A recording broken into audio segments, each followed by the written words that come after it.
Welcome back to the channel. In today's video, we're gonna dive in talking about how to winterize your RV, travel trailer. They're all pretty similar. So we're gonna dive in talking about what you need to do in order to do this. There's a lot of things you need to keep in mind when it comes to winterizing your RV, such as getting all the food out of it, all the perishable items, and getting all of the water out of your water lines and your plumbing. So we're gonna dive in talking about that today.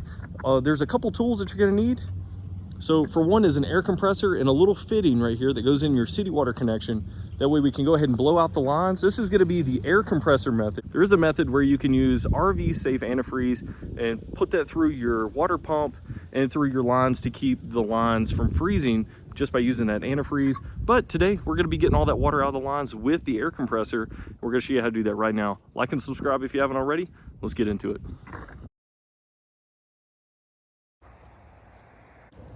Bowie, what are you doing, boy? Bowie, you found snow? You found snow? All right, the very first step we're gonna do is isolate the water heater. So we're gonna go ahead and drain the water heater out, and just keep in mind there is gonna be a little bit of water left in here, but when that water freezes, it's not gonna be enough to expand and actually cause any damage. So very first thing is we're gonna get the water heater drained out, and that way we don't have to worry about this. We can close it off, and that's not gonna be part of our system that we're gonna worry about flushing the lines out of. We went ahead and removed the cover to our water heater. That way we can access what we need to. So the first thing you wanna do is find your release valve. So a release valve typically looks like this. We're just gonna go ahead and release the pressure in the water that's in it. And just watch out, it could spurt pretty good ways. All right, once that stops draining out, we'll go ahead and take out the plug in the bottom that has our anode rod attached to it. Okay, while that's kind of draining out, you've released the pressure. We're gonna go ahead and take out the plug or the anode rod. And it works pretty good if you have an extension right here. That way you're not messing with like a boxed wrench or something like that. You just take probably a good 6 to 8 inch extension there. And you can go ahead and remove your plug or anode rod, whatever setup you have. All right, watch out, it's gonna spray out pretty good too.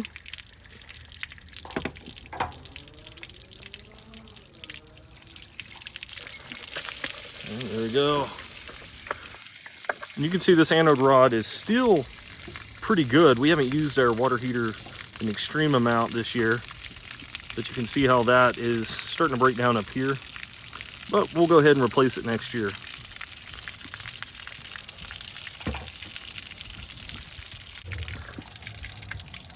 Once the water stops flowing out and everything, go ahead and close that valve. And what I like to do is kind of wad up a paper towel and just shove it in this little hole right here. That way it keeps the bugs out, and it's gonna help dry up everything in there.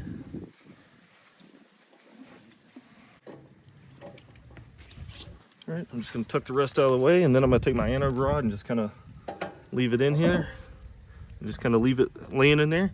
And now we're good to go. We can just close this on up. So now that's the water tank out of the way, we can focus on the rest of the water system. Okay, so your RV may have a 2 or a 3 valve system, or the most commons. This one is actually a 2 valve. So you can see there's one valve here and one valve down here at the bottom. So one thing about the 2 valve system that differs from most valves, when you have them parallel with the line, it's open. But not with these type of valves. This valve right here pointed at the water heater lets the hot water run out the top through the hot water lines to your faucets. Same thing down here. Cold water comes in and goes into the bottom of your water heater down here.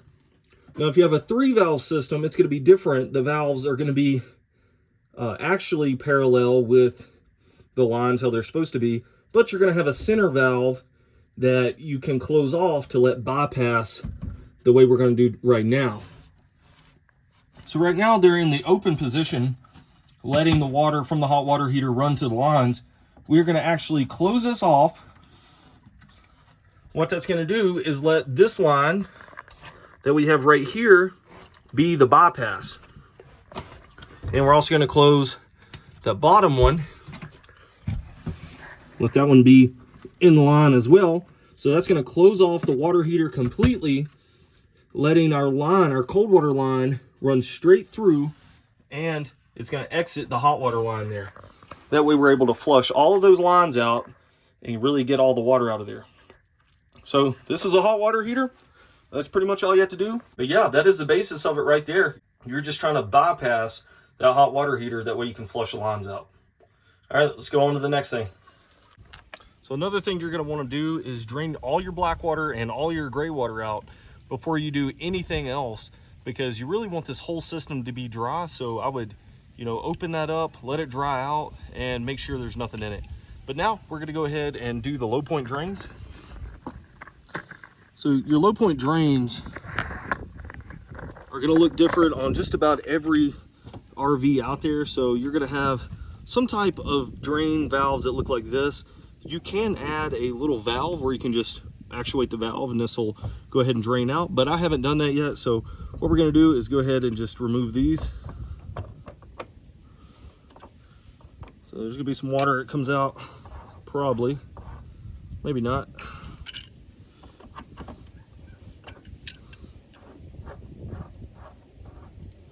All right, just a little water. So we're going to let all that drain out, then we'll close those back up.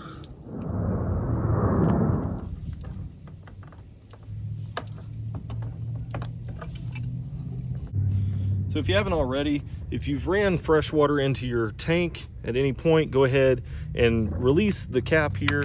That way it'll let the water flow out a little bit easier. Then you can go ahead and turn the valve so that lets the water come out of your freshwater tank.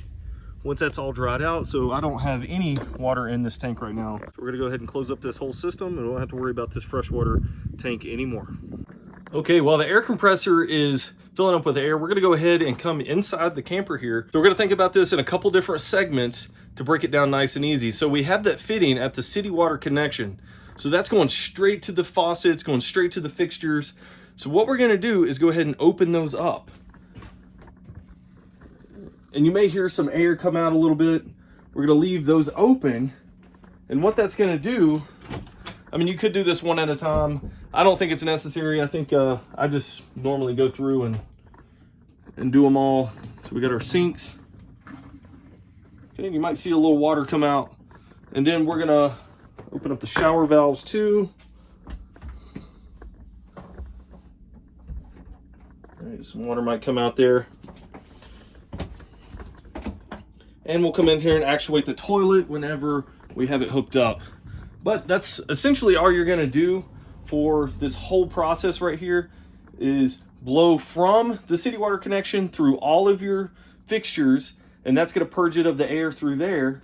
And then what we're gonna do is come into the camper and we're gonna get our system cleared out from the water pump to the fixture. So it's like a two-part system here. And you gotta remember, we've already blocked off the water heater, so we don't have to worry about that. So all of this is gonna be going around that, and it's just gonna be clearing out the lines at this point.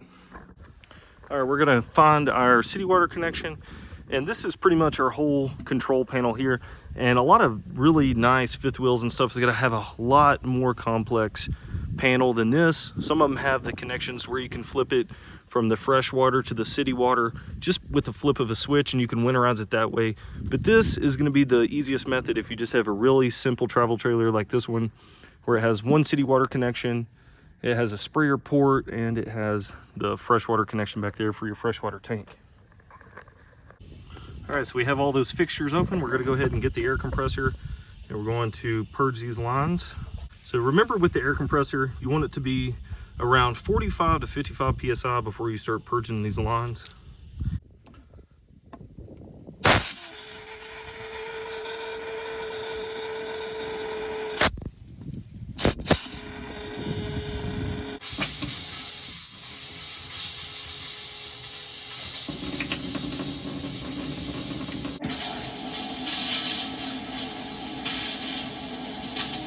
One thing with your air compressor, so you're not blowing compressor oil and stuff like that through your lines, is to get a air compressor filter that goes in line with the hose. That way you're not blowing that oil through there. So make sure you get one of those before you just start going to town with that air compressor, and that'll make sure you don't get any oil in your lines. So at this point, we've purged the lines of all the water from the city water connection, which is just about the only method that we use anyway. We don't really fill up our freshwater tank unless we're going boondocking, which isn't too often. So we got all the water out of those lines. You could see that there was quite a bit that came from the faucet right here in the kitchen, but the shower and the sink in the bathroom didn't really have much but just air coming through it. So that let us know that all the water is out of those lines, and any remaining water that is in those lines isn't going to expand enough to actually maybe rupture one of those water lines. So we're not too worried about that. At this point, we're going to go ahead and bring the air compressor into the kitchen here. And we're going to go ahead and locate our water pump, which for me is right under the sink here. And we're going to be showing you guys how you go from the water pump and purge the lines from there. If you haven't already, go ahead and get all the air out of the line that goes from your outside freshwater connection where you fill up your freshwater tank. You just take that same fitting, put it where your freshwater connection is, and just kind of blow out your tank a little bit and leave that port open at the bottom, and then that'll kind of flush everything out for the most part. And once again, you know, any remaining water isn't going to be harmful enough to actually burst one of those lines. So we're not too worried about that. And all the water in that tank is going to evaporate anyway if you have some of that in there, just like your black and gray water tanks will do. So yeah, we're going to go with the air compressor again, and we're going to show you from the water pump how to purge all of the lines from the water pump through your faucets and fixtures. All right, we've located our water pump, and typically they're not too hard to find. You may have to take a couple panels off to get to it, or maybe remove a drawer or something like we did. But there's the water pump right here. So what you're going to see are some lines coming from underneath the camper. And we have our filler hose right here. That's coming from the freshwater tank fill up. And then we have this one right here. This is just our little breather valve. And then what you have is this line coming from the bottom. So that is what is going to be the pump. That's the line that the pump is using to pick the water up out of the tank.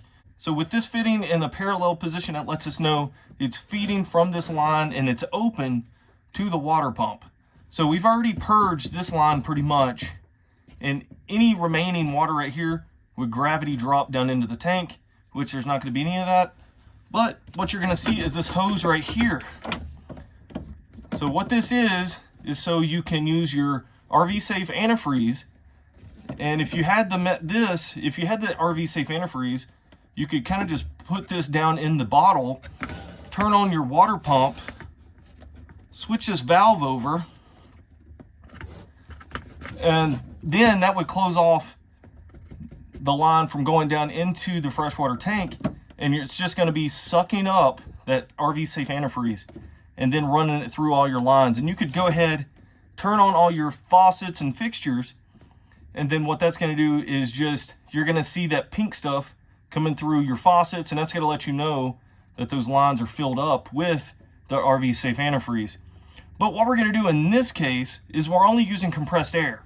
So it's pretty much the same principle, except we're going to use a different type of fitting to go on our air compressor, and we're going to leave this to where we're going to be using this antifreeze hose, and then we're going to essentially turn on the water pump.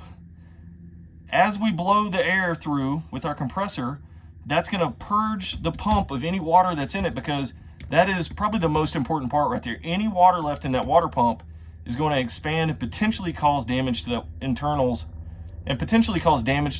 on your water pump. So we don't want that to happen. So what we're going to do is spray the compressed air at the same time. We're going to open up our faucets and fixtures. Actually, we're going to do them individually this time, just to ensure we have a little bit more pressure going to each individual one. You could have done the same thing for the city water connection, but we just didn't. I didn't feel like it was necessary, but you could. And we're going to do those each individually and make sure we get all those lines purged of water. So we have our new air compressor nozzle. We're just going to find that RV hose, and pretty much you can just fit it, and pretty much it just fits right on there. We're going to go ahead and close off all the other faucets, and we're going to do them individually. Also going to locate the water pump, and that's going to run. You can kind of see some of the water coming out of the faucet there. That's the only one we have going anyway. You can see when I do the air compressor, a little bit more water comes out. We're gonna do that till we pretty much see all the water out. While I'm doing that, I'm also actuating it onto hot and cold. I just moved it over to the hot setting. A little bit more water's coming out. Because on the cold setting, nothing was coming out anymore. All right, so nothing else is coming out of this faucet. You can see on the cold water setting, nothing's coming out. Or the hot water setting. We go in our faucets right here. Went into the bathroom, turned on the hot water. Nothing's coming out. Close that. Cold water. Nothing's coming out but air. Shower. So we're gonna go ahead and close those off.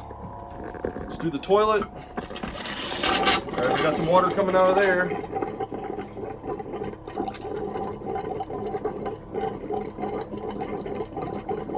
All right, so now that you've done that to every single one of the lines individually, and you've confirmed that no more water are in those lines, it's gonna be safe to say that you're not gonna have to worry about those lines freezing or bursting over the wintertime while this RV is in storage and it's below freezing temperatures, because little droplets and stuff like that aren't going to expand enough to cause damage to your RV plumbing and internals.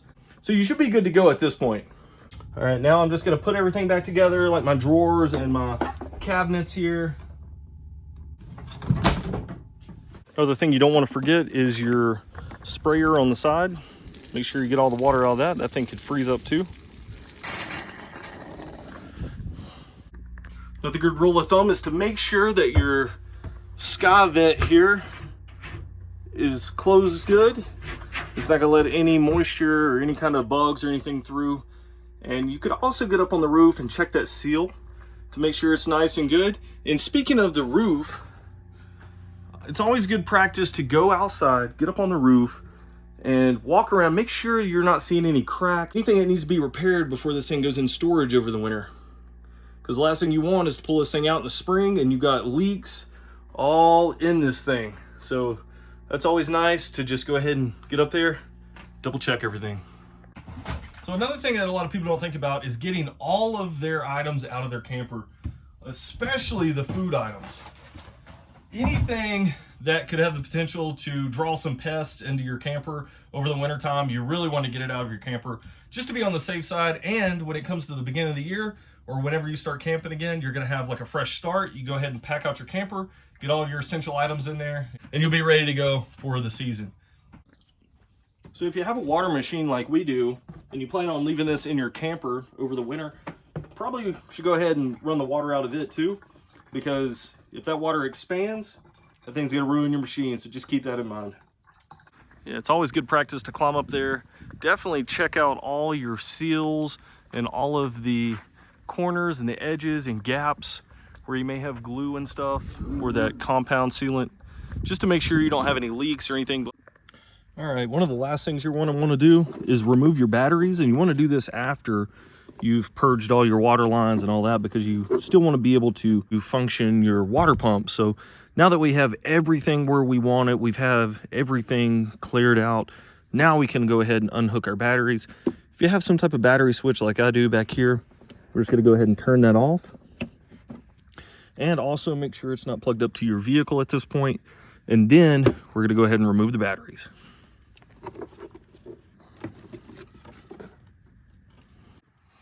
Taking out your batteries is also a good idea, because this is going to give you a time to make sure that you don't have any leaks, you don't have any corrosion, and if you need to refill the fluid, you can go ahead and do that as well and get ready for the next season. But we're going to catch back up to you after we take these batteries out. We're going to do the same thing for both batteries, and you're going to be good to go. All right, guys, that's all we have for winterizing this RV. Hopefully you like this stuff. If you did, like and subscribe. We'd love to have you on the channel. But this is the easiest, simplest way to do it. Just use an air compressor. You can use the RV Safe antifreeze, which I've done before, but you really don't have to do that. You don't have to go out and spend any additional money, because honestly, I would use the air compressor and then do the RV Safe antifreeze. But if you get all the water out of the lines, you don't really have to worry about using that antifreeze anyway. And honestly, getting that stuff out of the lines when it comes springtime is kind of a pain. There's always a little bit of that taste left in it if you're gonna drink it or anything, but even just washing dishes with the water that kind of still has that residue from that RV Safe antifreeze, it's just really hard to get out of there. So that's why I stray away from using that stuff. So I just use the air compressor method. All right guys, thanks for watching. We're gonna catch you in future videos.